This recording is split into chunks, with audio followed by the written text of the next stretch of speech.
Kembali lagi di channel YouTube Info SKB. Sahabat sukses calon peserta SKB. Channel YouTube Info SKB menyediakan berbagai macam contoh tentang soal, materi, dan tryout. Nantikan video-video dari kita ya. Hari ini kita akan melakukan pembahasan soal tryout.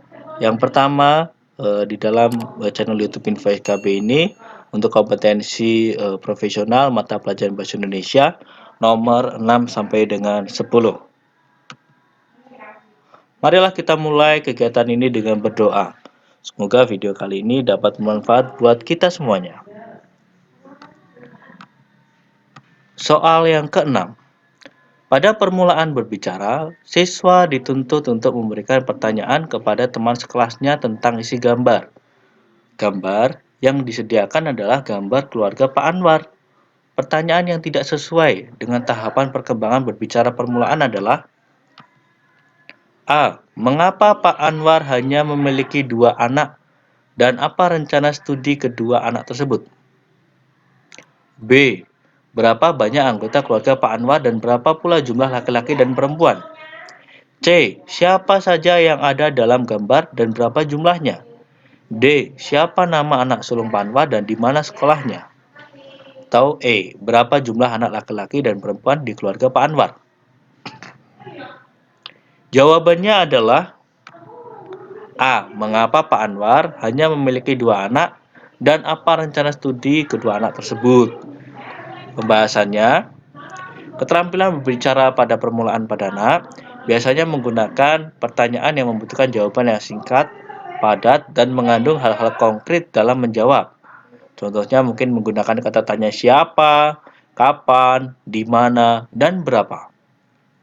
Namun pada keterampilan berbicara tingkat lanjut atau tingkat tinggi, sudah ada penggunaan kata-kata yang kemudian bersifat penjelasan lebih kompleks. Seperti contoh kata tanya mengapa dan bagaimana. Jadi yang A ini sudah menggunakan kata mengapa karena mengapa kemudian menunjukkan alasan itu keterampilan yang kemudian lebih kompleks ya. Jadi bukan di dalam perkembangan berbicara permulaan.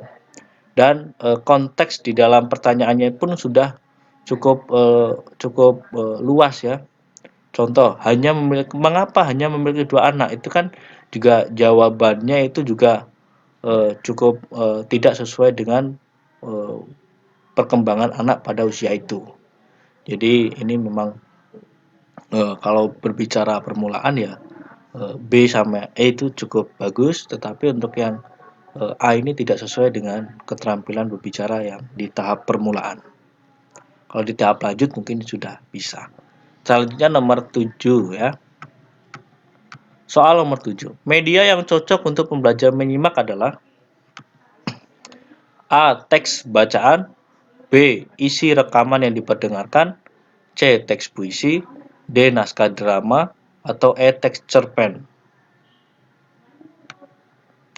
Jawabannya B ya, isi rekaman yang diperdengarkan. Mengapa B? Karena kalau di dalam menyimak itu kan pada proses mendengarkan. Nah, kalau mendengarkan itu berarti indera yang digunakan adalah indera pendengar. Jadi tidak menggunakan indera penglihatan. Kalau secara murni. Jadi yang paling bagus di dalam proses menyimak ya isi rekaman saja yang kemudian diperdengarkan. Tidak ada teks bacaan, tidak ada teks puisi, tidak ada naskah drama ataupun teks cerpen. Jadi murni isi rekaman saja yang diperdengarkan di dalam proses pembelajaran menyimak. Soal nomor 8. Kutipan puisi berikut yang sesuai untuk siswa sekolah dasar. A. Seruling di pasir tipis, merdu antara gemuruh pohon pinang. B. Berdiri aku di sunyi senyap, camar melayang menepis buih. C. Gerimis mempercepat hujan, ada juga kelopak elang. D. Di balik sinar matamu yang lembut, di balik wajahmu yang anggun, tersirat cita-cita yang luhur. E. Apa gunanya banyak baca buku, kalau mulut kau bungkam melulu. Jawabannya adalah C. Gerimis mempercepat hujan, ada juga kelopak elang.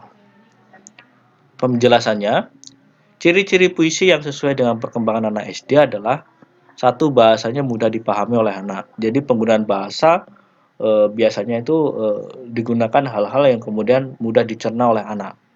Jangan menggunakan bahasa-bahasa yang kemudian diksinya terlalu tinggi. Yang kedua, pesan dapat dimengerti, jadi intinya mudah dipahami dan memiliki irama ataupun rima yang sama, rima yang hampir-hampir mirip lah, kemudian bisa lebih enak juga ketika mengandung keindahan. Yang keempat adalah isinya sesuai dengan tingkat perkembangan anak. Artinya isinya itu harus sesuai dengan perkembangan anak. Kita lihat soal yang tadi. A. Seruling di pasir tipis merdu antara gemuruh pohon pinang. Kalau kita melihat dari rimanya ini pun ada is dan nang itu cukup berbeda jauh. Dan ketika kita membayangkan seruling di pasir tipis itu pun anak cukup kurang mengerti di dalam bahasa yang benar digunakan. Itu maksudnya apa? Itu cukup menjadi pembahasan yang cukup kompleks. Yang B, berdiri aku di sunyi senyap. Maksudnya berdiri di sunyi senyap itu bagaimana, itu juga kurang mudah dimengerti oleh anak, apalagi juga rimanya nanyap dan buih itu juga cukup jauh juga. Kalau yang D, di balik sinar matamu yang lembut, di balik wajahmu yang anggun, tersirat cita-cita yang luhur. Ini juga kurang mudah dimengerti, artinya di balik sinar matamu yang lembut, di balik sinar yang lembut itu juga susah untuk dipahami oleh anak, dan ini menurut saya juga kurang elok juga kalau saya digunakan di dalam siswa sekolah dasar. Dan yang E, apa gunanya banyak baca buku kalau mulut kau bungkam melulu. Ini juga isinya tidak sesuai dengan perkembangan anak. Kalau yang C, gerimis mempercepat hujan, ada juga kelopak elang. Ini dari konteks rimanya juga minimal mirip-mirip, ada an dan ang. Kemudian juga dari konteks isinya juga tidak begitu sulit untuk dimengerti. Artinya dia itu mudah dipahami oleh anak ya. Gerimis, hujan, kelopak, elang itu kan hal-hal yang kemudian sudah terbiasa didengar oleh anak. Jadi menurut saya yang paling tepat di dalam puisi siswa sekolah dasar adalah C. Gerimis mempercepat hujan, ada juga kelopak elang. Ini jawaban yang menurut saya paling tepat di dalam puisi untuk siswa SD ini. Kemudian soal nomor 9.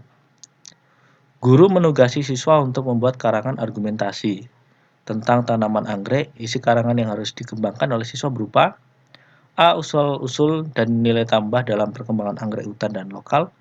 B. Keuntungan dan kerugian dalam mengembangkan tanaman anggrek hutan dan lokal. C. Ciri-ciri dan sifat tanaman anggrek hutan dan lokal. D. Cara merawat dan mengembangbiakan anggrek hutan dan lokal. E. Jenis-jenis tanaman anggrek yang sudah terklasifikasi. Pembahasannya adalah paragraf ini berisi pendapat penulis yang disertai dengan bukti dan alasannya. Jadi argumentasi itu paragraf yang berisi tentang pendapat penulis, disertai bukti dan argumentasinya. Jadi jawaban yang tadi adalah B, keuntungan dan kerugian. Kalau yang A, asal-usul itu pasti kita tidak bisa berargumentasi secara mendalam, karena asal-usul bunga anggrek hutan dan lokal itu pasti sudah ada runtutan kejadian penemuan anggrek, dan kita tidak bisa merekayasa seperti dengan pendapat kita. Kemudian yang ciri-ciri, kemudian cara merawat dan jenis-jenis itu pun sudah ada pola-pola yang kemudian disepakati bahwa anggrek itu ciri-cirinya ini, cara merawatnya itu begini, ciri-cirinya itu begini. Itu sudah sesuai dengan udah ada pedomannya gitu ya. Kalau seandainya keuntungan dan kerugian itu tergantung dari pendapat masing-masing. Mungkin yang satu ketika kita membuat tanaman anggrek hutan, ternyata dia itu lebih untung dibandingkan dengan lokal. Yang satu mungkin lebih untung di lokal dibandingkan dengan anggrek. Ternyata di dua itu berbeda ketika kita telisik lebih jauh, karena tempat dan suhu ataupun kelembaban dan segala macam itu berbeda. Jadi itu tergantung dari argumentasi masing-masing atau pendapat masing-masing dari si pembuat karangan tersebut. Jadi itu yang paling tepat adalah B. Yang nomor 10, fonetik sebagai bagian dari fonologi yang membahas tentang A. Pembentukan bunyi bahasa melalui unsur-unsurnya. B. Variasi bunyi bahasa yang dapat digunakan dalam berbahasa. C. Posisi alat ucap ketika menghasilkan bunyi bahasa dan melafalkan kata. D. Bunyi-bunyi bahasa yang dihasilkan oleh alat ucap manusia. Atau E. Variasi bahasa yang dihasilkan oleh bunyi. Jawabannya adalah D. Bunyi-bunyi bahasa yang dihasilkan oleh alat ucap manusia. Pembahasannya, fonetik itu atau fonetika adalah bagian ilmu dalam bidang linguistik yang mempelajari atau menyelidiki bunyi bahasa yang diproduksi oleh manusia tanpa melihat fungsi bunyi itu sebagai pembeda makna dalam suatu bahasa. Jadi lebih kepada bunyi bahasa yang diproduksi oleh manusia. Jadi bunyi bahasa yang dihasilkan oleh alat ucap manusia. Jadi jawaban yang paling tepat untuk soal nomor 10 ini adalah D. Sekian pembahasan kali ini.